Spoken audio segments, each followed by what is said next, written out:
தனம் தரும் கல்வி தரும் ஒரு நாளும் தளர்வறியா மனம் தரும் தெய்வ வடிவம் தரும் நெஞ்சில் வஞ்சமில்லா இனம் தரும் நல்லன எல்லாம் தரும் அன்பர் என்பவர்க்கே கனம் தரும் பூங்குழலாள் அபிராமி கலை கண்களே.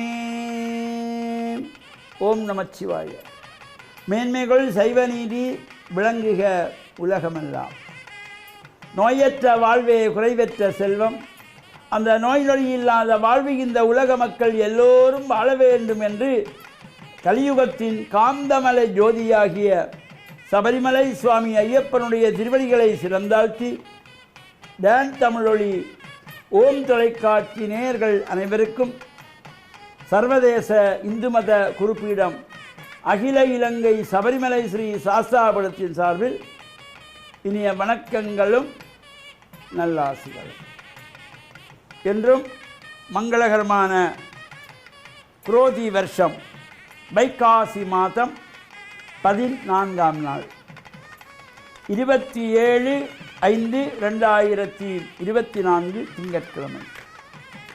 இன்று மலர்ந்திருக்கின்ற இன்றைய பொழுதும் நம் எல்லோருடைய வாழ்விலும் எல்லா விதமான சிறப்புகளும் வெற்றிகளும் கிடைக்க இறையருளும் குருவருளும் பூர்ணமாக நிறைய வேண்டும் என்று பிரார்த்தித்து இன்று சோமவாரம் என்கின்ற திங்கட்கிழமை. நாம் ஆசாரத்தினராக ஆலயங்களுக்கு செல்லக்கூடியவர்கள் ஆலயங்களில் சென்று பிரார்த்தனைகள் செய்து இஷ்ட தெய்வங்களை குலதெய்வங்களை வழிபாடு செய்யக்கூடியவர்கள் வழிபாடு செய்யலாம். அதேபோல் பல்வேறு ஆலயங்களில் இந்த உற்சவங்கள் ஆரம்பமாகி நடைபெற்றுக் கொண்டிருக்கின்றன. அவ்வாறு இந்த உற்சவங்கள் நடைபெறுகின்ற ஆலயங்களில் சென்று நாம் பிரார்த்தனை செய்து கொள்ளலாம். நேற்றைய தினம் மீன்பாடும் தேன்னாடு என்று போற்றுகின்ற மட்டக்களப்பு மாவட்டத்திலே செங்கலடி என்கின்றதாகிய அந்த புண்ணிய பூமியிலே கோவில் கொண்டு எழுந்தருளியுள்ள ஸ்ரீ சித்தி விநாயகர் ஆலயத்தினுடைய வருடாந்த மகோத்சவம் நேற்றைய தினம் கொடியேற்றத்தோடு ஆரம்பமாகி இன்று 2ஆம் நாள் உற்சவம். இந்த துவஜாரோகண உற்சவம் நடைபெறுகின்ற பொழுது இறைவனுடைய 5 தொழில்களை குறிப்பவை இந்த உற்சவங்கள். சிருஷ்டி, திதி, சம்ஹாரம், திரோபவம், அனுக்கிரகம். படைத்தல், காத்தல், அழித்தல், மறைத்தல், அருளல் என்கின்ற 5 தொழில்களை இறைவன் புரிகின்ற காலம் இந்த உற்சவம். இந்த மகோத்சவத்திலே இறைவன் முதல் 3 நாட்கள் படைப்பு தொழிலை குறிக்கின்ற வகையிலும் அடுத்த 3 நாட்கள் காத்த தொழிலை குறிக்கின்ற வகையிலும் அடுத்து வருகின்ற சம்ஹார உற்சவம் படைத்தல், காத்தல், அழித்தல், வேட்டை திருவிழா, சப்பர திருவிழா, தேர் திருவிழா இவை சம்ஹாரத்தை குறிப்பது. இவ்வாறு இந்த 5 தொழில்களையும் குறிக்கின்ற வகையிலே இந்த உற்சவங்கள் நடைபெறும். இந்த உற்சவத்திலே மேற்கு திசை நோக்கி யாகசாலை அமைந்திருக்கும். இந்த மகோற்சவத்திலே மட்டும்தான் மேற்கு திசை நோக்கிய யாகசாலை. அந்த யாகசாலையிலே காலை மாலை விசேஷமான ஹோமங்கள் ஆகுதிகள் எல்லாம் நடைபெற்று சுவாமி வசந்த மண்டபத்திலிருந்து எழுந்தருளி உள்வீதி வலம் வந்து அந்த ஈசானத்திலே வந்ததும் யாக தர்சனம், அந்த யாகத்தை பார்ப்பது. தர்சனம் என்றால் பார்ப்பது. எல்லாம் சரியாக நடைபெறுகிறதா என்று காலை மாலையிலே பலம் வந்து இறைவன் தரிசிப்பது. அந்த வகையில் எங்கள் யாகத்திலே விசேஷமான ஹோமங்கள் ஆகுதிகள் நடைபெற்று பூர்ணாகுதி நடைபெற்று புஷ்பாஞ்சலி செய்யப்பட்டு விசேஷ தீப ஆராதனைகளோடு சேவார புராணங்கள் எல்லாம் பாடப்பட்டு சுவாமி புறப்பட்டு அப்புறம் வெளிவீதி வலம் வருகின்ற சிறப்போடு கூடியது.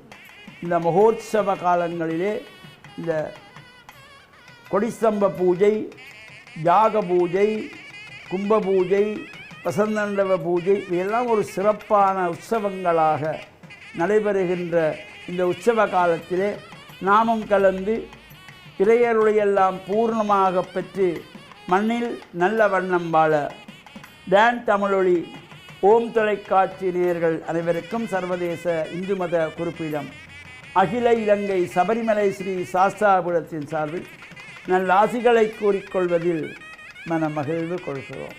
சர்வே ஜனாக சுகினோ பவந்து, சமஸ்த சன்மங்களானி சந்து. சுபம்.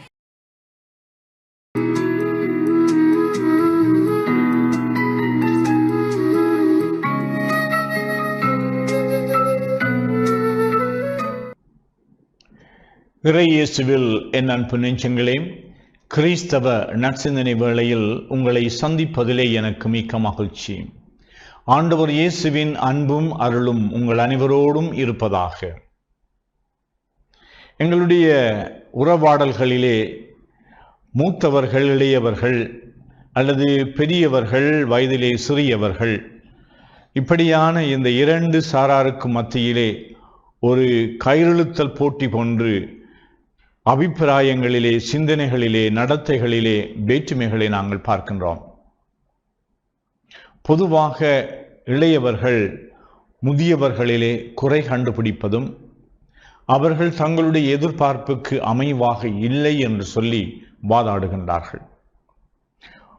ஒருவேளை அது சரியாக இருக்கலாம். அவர்கள் தங்களுடைய வாழ்வில் அனுபவங்களை பெற்றவர்கள், பல சந்தர்ப்பங்களை அவர்கள் அனுபவித்தவர்கள் தங்களுடைய வாழ்க்கையை வளம்படுத்துவதற்கு. அதனால் அவருடைய வாழ்க்கை முன்மாதிரியாக இருக்க வேண்டும் என்று இளைய சந்ததியினர்கள், பிள்ளைகள், சிறுவர் சிறுமியர்கள் எதிர்பார்க்கின்றார்கள். பார்த்து ஒழுகுகின்ற ஒரு தன்மையிலே அவர்களுடைய பேச்சை, அவர்களுடைய நடத்தையை, அவர்களுடைய ஒழுக்க வாழ்வை பார்க்கின்றார்கள். அவர்களுடைய உள்ளங்களிலே இவை பதிகின்றன. சரி பிழை என்று அவர்கள் தீர்மானிக்கின்றார்கள். என்னுடைய தந்தை, என்னுடைய தாய் செய்வது சரி பிழை, அல்லது இந்த வழிகாட்டிகளாக சமுதாயத்திலே மூத்தவர்களாக இருக்கின்றவர்கள் செய்கின்றது ஒவ்வாதது என்றெல்லாம் அவர்கள் பார்க்கின்றார்கள். நல்லதை நல்லதாக பார்க்கின்றார்கள். இயேசு ஒரு முறை கூறுகின்றார், இந்த சின்னம் சிறிய சகோதரர்களுக்கு இடையூறாக இருப்பவர்கள், இடரலாக இருப்பவர்கள், இவருடைய கழுத்திலே எந்திர கல்லை கட்டி ஆழ்ந்த சமுத்திரத்திலே அவர்களை ஆழ்த்த வேண்டும் என்று, அதாவது அவர்கள் அப்புறப்படுத்தப்பட வேண்டும். ஒரு கை எனக்கு இடரலாக இருந்தால் அந்த கையை வெட்டிவிடு. ஒரு கை இல்லாது இந்த விண்ணரசிலே நுழைவது சால பொருத்தமானது, நன்மையானதாக இருக்கும் என்று. அப்ப எங்களுடைய வாழ்க்கையிலே இடரலாக இருக்கின்றதோ, முட்டுக்கட்டையாக இருக்கின்றதோ, எங்களுடைய வாழ்க்கை பயணத்தில் தடையாக இருக்கின்றனவோ, அவற்றை நாங்கள் மேற்கொள்ள வேண்டும், அவற்றை நாங்கள் விலக்கி வாழ வேண்டும். அதனாலே மனிதர்களை ஒதுக்க வேண்டும் என்றல்ல, அவர்கள் செய்கின்ற தவறான விடயங்களிலே இருந்து நாங்கள் விடுதலை பெற வேண்டும். அல்லது அப்படி செய்கின்றவர்கள் தங்களுடைய வாழ்விலே தங்களை ஆய்ந்து பார்த்து, நான் செய்வது தவறு மட்டுமல்ல, நான் இந்த தவற்றை செய்வதனாலே பலருக்கு நான் இடையூறாக இருக்கின்றேன், இடைஞ்சலாக இருக்கின்றேன், அவர்களுடைய நல்வாழ்வுக்கு தடையாக இருக்கின்றேன் என்று உணர்ந்து கொள்ளுகின்ற பொழுது நிச்சயமாக ஆண்டவர் இயேசுவினுடைய போதனை எங்களுடைய வாழ்க்கையிலே நிஜமாகின்றது. ஆண்டவருடைய போதனையினாலே நாங்கள் தூய்மையாக்கப்பட வேண்டும். எங்களுடைய வாழ்க்கையிலே எதை எதை நாங்கள் எங்களுக்கு தீமையானது என்று கண்டுகொள்கின்றோமோ அவற்றை கைவிட வேண்டும். எங்களுக்கு தீமையானது, எங்களுடைய வாழ்க்கையிலே நாங்கள் அடுத்தவர்களுக்கு தீமை செய்கின்றோம் என்று அறிந்தும் தெளிந்தும் நாங்கள் அவற்றை கைவிடாமல் இருக்கின்றோம். கைவிடுவதற்கு பயப்படுகின்றோம். கைவிடுவதற்கு நாங்கள் கைவிட்டால் எங்களுடைய வாழ்க்கையை மற்றவர்கள் மேற்கொண்டு விடுவார்கள் என்று நாங்கள் அஞ்சுகின்றோம். ஆனால் நாங்கள் எங்களுடைய வாழ்வை அடிக்கடி தூய்மைப்படுத்த வேண்டும். தூய்மையான வாழ்க்கையை எங்களுடைய அன்றாட வாழ்வாக மாற்றிக்கொள்ளுகின்ற பொழுது நிச்சயமாக ஆண்டவருடைய அருளும் ஆண்டவருடைய ஆசீரும் உங்கள் அனைவரோடும் தங்கும். இத்தகைய வரத்திற்காக இறைவனிடம் நான் உங்களுக்காக வேண்டி நிற்கின்றேன். ஆமீன்.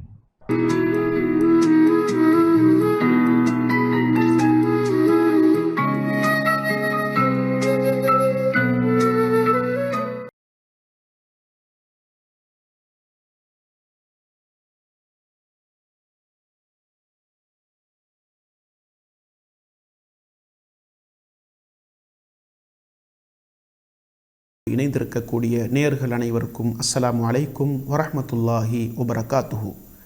இன்றைய நற்சிந்தனையில் ரசூலுல்லாஹி ஸல்லல்லாஹு அலைஹி வஸல்லம் அவர்களுடைய மன்னிக்கக்கூடிய உணர்வு, விட்டு கொடுக்கக்கூடிய பண்பு எப்படி இருந்தது என்பதை சில வரலாற்று தொகுப்புகளினூடாக உங்களுடைய கவனத்திற்கு கொண்டு வரலாம் என்று ஆசைப்படுகின்றேன். அன்புள்ள சகோதர சகோதரிகளே, ரசூலுல்லாஹி ஸல்லல்லாஹு அலைஹி வஸல்லம் அவர்கள் இந்த உலகத்திலே எவரும் துன்புறுத்தப்படாத அளவுக்கு, எவரும் சித்திரவதை செய்யப்படாத அளவுக்கு துன்புறுத்தப்பட்டார்கள், கஷ்டப்படுத்தப்பட்டார்கள், சொல்லனா துன்பங்களை அனுபவித்தார்கள்.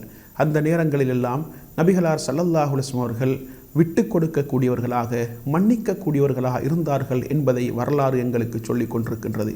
குறிப்பாக சொல்வதாக இருந்தால், ஒரு சந்தர்ப்பத்திலே நபிகளார் ஸல்லல்லாஹு அலைஹி வஸல்லம் அவர்களுக்கு ஆட்டிறைச்சியை பொரித்து அதன் முன்னஞ்சந்தில் நஞ்சை ஊட்டி நபி அவர்களை கொலை செய்வதற்காக வேண்டி ஒரு பெண்மணி திட்டம் தீட்டுகின்றாள், சதித்திட்டம் செய்கின்றாள்.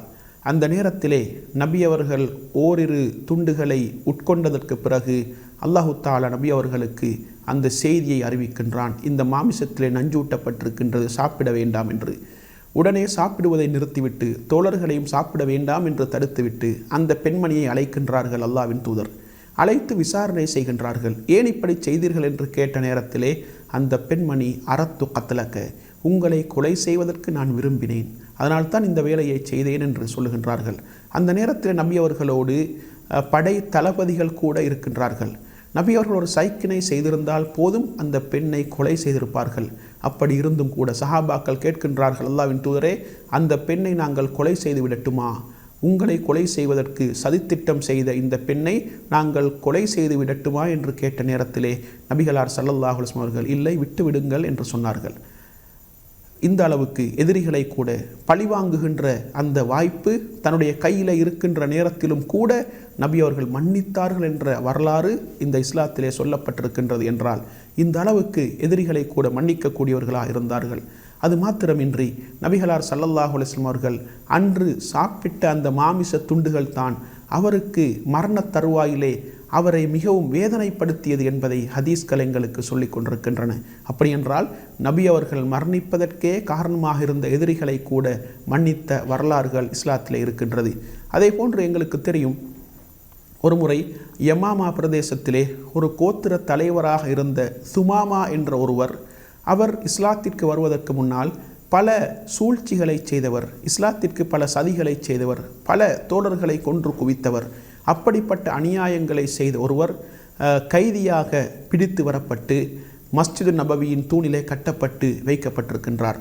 அந்த நேரத்திலே நபி அவர்கள் முதல் நாள் அவரிடத்திலே வந்து அந்த தோழரை பார்த்து, சுமாமாவே, உங்களிடத்திலே என்ன இருக்கின்றது, நீங்கள் என்ன சொல்லுகிறீர்கள் என்று கேட்ட நேரத்திலே, என்னிடத்தில் ஒரு நல்ல செய்தி இருக்கின்றது, நீங்கள் என்னை மன்னித்தால் நன்றி உள்ளவனாக நான் இருப்பேன், நீங்கள் என்னை கொலை செய்தால் நான் கொலை செய்யப்படுவதற்கும் தகுதியானவன், உங்களுக்கு பொருளாதாரம் வேண்டுமென்றால் கேளுங்கள், தருகின்றேன் என்று சொல்லுகின்றார்கள். நபி அவர்கள் மௌனமாக சென்று விடுகின்றார்கள். இரண்டாவது நாளும் வந்து அதே கேள்வி, சுமாமாவே, உம்மிடத்தில் என்ன இருக்கின்றது என்று கேட்ட நேரத்தில் அதே பதிலை அந்த தோழர் சொல்லுகின்றார், என்னிடத்தில் ஒரு நல்ல செய்தி இருக்கின்றது, நீங்கள் என்னை மன்னித்தால் நன்றியுள்ளவனாக நான் இருப்பேன், என்னை கொலை செய்தால் நான் கொலை செய்யப்படுவதற்கும் தகுதியானவன், உங்களுக்கு பொருளாதாரம் வேண்டுமென்றால் கேளுங்கள், அள்ளி தருகின்றேன் என்று சொல்லுகின்றார்கள்.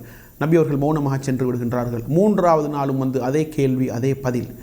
அதற்கு பிறகு நபி அவர்கள் தோழர்களை பார்த்து சொல்லுகின்றார்கள், நபி அவருடைய உத்தரவை எதிர்பார்த்து கொண்டிருந்த தோழர்கள், எப்படிப்பட்ட உத்தரவு என்றால், சுமாமாவை கொலை செய்யுங்கள் என்று நபி அவர்கள் எங்கே சொல்லுகின்றார்கள் என்பதை எதிர்பார்த்து கொண்டிருந்த தோழர்களை பார்த்து நபி அவர்கள் எதிர்பாராத ஒரு வார்த்தையை, உத்தரவை பிறப்பிக்கின்றார்கள். எப்படி? அத்லிகு சுமாமா, சுமாமாவை விடுதலை செய்யுங்கள் என்று சொல்லுகின்றார்கள். ஆச்சரியத்தோடு, நபிகளாருடைய கட்டளை அல்லவா, அதை நடைமுறைப்படுத்த வேண்டும் என்ற அந்த உணர்வோடு விடுதலை செய்கின்றார்கள். அந்த சுமாமா என்ற தோழர் உடனே குளித்துவிட்டு வந்து நபிகளாருடைய கையை பிடித்து, அஷ்ஹது அல்லா இலாஹ இல்லல்லாஹ் வ அஷ்ஹது அன்னக ரசூலுல்லாஹ், அல்லாஹ்வை தவிர வேறு கடவுள் இல்லை, நீங்கள் அல்லாஹ்வுடைய தூதர் என்று நான் சாட்சி சொல்கின்றேன் என்று சொல்லி இஸ்லாத்தை ஏற்றுக்கொள்கின்றார்கள்.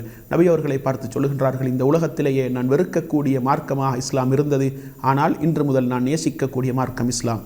உலகத்திலேயே நான் வெறுக்கக்கூடிய பூமியாக இந்த மதீனத்து பூமி இருந்தது, ஆனால் இன்று முதல் நான் நேசிக்கக்கூடிய பூமி இந்த மதீனத்து பூமி. உலகத்திலேயே நான் வெறுக்கக்கூடிய முகமாக இருந்தது உங்களுடைய முகம், ஆனால் இன்று முதல் நான் நேசிக்கும் முகம் உங்களுடைய முகம்தான் என்று நபி அவர்களை பார்த்து சொல்லுகின்றார்கள். எனவே இப்படி பலரை இஸ்லாத்தின் பால் கவர்ந்தது நபிகளாருடைய மன்னிக்கக்கூடிய கொள்கை, விட்டு கொடுக்கக்கூடிய அந்த கோட்பாடு என்பதை இஸ்லாம் சொல்லுகின்றது. எனவே மன்னிக்கக்கூடியவராக, எதிரிகளை கூட மன்னிக்கக்கூடிய அந்த பண்பு நபிகளாருடைய வாழ்க்கையை அலங்கரித்த பண்பு. எனவே மன்னிக்கக்கூடியவர்களாக, விட்டு கொடுக்கக்கூடியவர்களாக இந்த உலகத்திலே வாழ்ந்து உண்மையான முஸ்லிம்களாக மாறுவதற்கு வல்லவன் ரஹ்மான் எனக்கும் உங்கள் அனைவருக்கும் துணை புரிவானாக. வாஹிர் தஅவானா அனில் ஹம்துலில்லாஹி ரப்பில்